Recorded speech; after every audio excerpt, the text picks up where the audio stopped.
আসসালামু আলাইকুম সুপ্রিয় দর্শক মণ্ডলী, সংবাদপত্র প্রতিদিন আয়োজনে স্বাগত জানাচ্ছি। আমি আরিফুল পল্লব।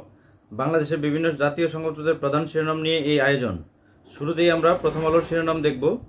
প্রথম আলো তাদের প্রধান শিরোনাম করেছে, বরাদ্দ কমছে শিক্ষা ও স্বাস্থ্যেও, আসছে বাজেট 2025-26 উন্নয়ন ব্যয়। 25-26 অর্থবছরে বাজেটের উন্নয়ন ব্যয় বরাদ্দ 35,000 কোটি টাকা কমছে। আজ অনুমোদন। উন্নয়ন প্রকল্পে দুর্নীতি যেন না হয় এবং প্রকল্প যেন বাস্তবায়নযোগ্য হয়, সেজন্য শিক্ষা, স্বাস্থ্য খাত সহ প্রায় সব খাতেই বরাদ্দ কমানো হয়েছে। ওয়াহিদুদ্দিন মাহমুদ, পরিকল্পনা উপদেষ্টা। জুলাই অভ্যুত্থানের চেতনা বাস্তবায়নে থাকছে বিশেষ বরাদ্দ। দৈনিক আমার দেশ তাদের প্রধান শিরোনাম করেছে, দুর্নীতিবাজ আওয়ামীদের তালিকা করছে সিআইডি, সারা দেশের নেতাদের খোঁজখবর নেওয়া হচ্ছে। অভিযুক্তদের স্থাবর অস্থাবর সম্পত্তি ক্রোক ও ব্যাংক হিসাব জব্দ হবে। সুনির্দিষ্ট তথ্যের ভিত্তিতে চালানো হবে গ্রেপ্তার অভিযান। দৈনিক যুগান্তর তাদের প্রধান শিরোনাম করেছে, ডিসেম্বরের মধ্যে নির্বাচন দাবি বিএনপির, যমুনামুখী লং মার্চের হুঁশিয়ারি।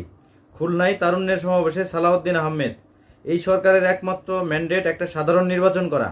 একজন বিদেশি নাগরিককে সরকার জাতীয় নিরাপত্তা উপদেষ্টা করেছে, তাকে বিদায় করুন। নিরপেক্ষতা বজায় রাখতে চাইলে সরকার থেকে এনসিপির 2 প্রতিনিধিকে পদত্যাগ করতে হবে। দৈনিক জনকণ্ঠ তাদের প্রধান শিরোনাম করেছে, দুদকের জালে শেখ হাসিনা সহ 1.5 শতাধিক রাজনীতিবিদ, 5 বছরে 3,500 কোটি টাকার সম্পদ জব্দ, 8 মাসে 13,000 কোটি টাকার সম্পদ ক্রোক। দৈনিক নয়া দিগন্ত তাদের প্রধান শিরোনাম করেছে, বিরান নগরীর পথে ঢাকা, সমুদায়ন 1% কম, ঝুঁকিতে 90% এলাকা, কমছে ফাঁকা জায়গা।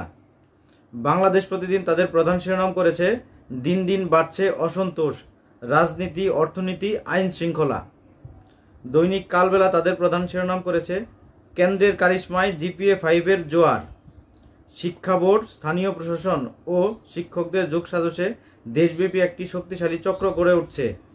চক্রটি পরীক্ষার হলে শিক্ষার্থীদের উত্তর বলে দেয় এবং নকল সরবরাহ করে। দেশে 450 কেন্দ্র বাতিল। দেশ জুড়ে গড়ে ওঠা কেন্দ্রভিত্তিক সিন্ডিকেট ভাঙার কাজ শুরু হয়েছে। চলতি বছরের এসএসসি ও এইচএসসি ফল প্রকাশ হলে অ্যাকশনের ফল দেখা যাবে।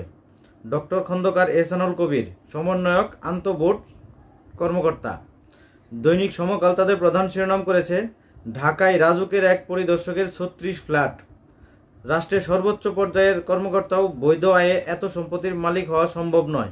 ডক্টর ইফতেখারুজ্জামান। দৈনিক কালের কণ্ঠ তাদের প্রধান শিরোনাম করেছে, রাক্ষসে ব্যাংক পরিচালকরা অধরা, নামে বেনামে টাকা লোপাট, লুট 2.5 লাখ কোটি টাকা, কেলেঙ্কারির হুতা শতাধিক পরিচালক, 8 বছরে পরিচালকদের ঋণ